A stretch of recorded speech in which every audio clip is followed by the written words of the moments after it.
Here we go, another walk around of what's happening this week in the Mr Landcruiser yard, and we're starting right at the front with Gabe. We've been a big part of this car, the goat. Let's have a closer look at what's going on. Look at this too, by the way. I love that old gun rack. You see that engine, LS2, old gun rack in there. That's cool. Have a close up look at the shackles, Maxie.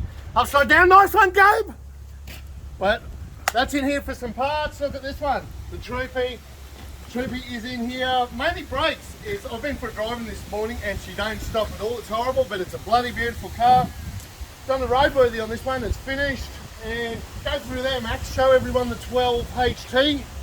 We've just fully rebuilt that engine. How shiny is that? And this one's pretty done. The 1HDT next to it. And we'll come around here.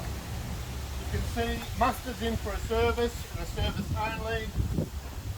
This bad boy, Bob is in for a turbo, and it's got a turbo. Over my shoulder, we've got the BJ40.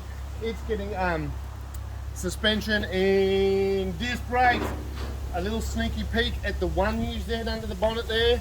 That's Richard's car. What we've got here, 60 will be getting a roadworthy. It will leave here with a roadworthy.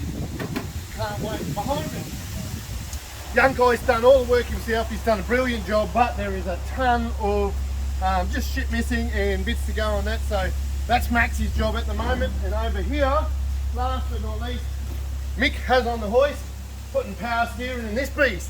So the customer supplied all his own power steering, we're just plumbing it up, and that should be done this week too. So that is a sneaky peek of the Mr Landcruiser yard this week. Yo!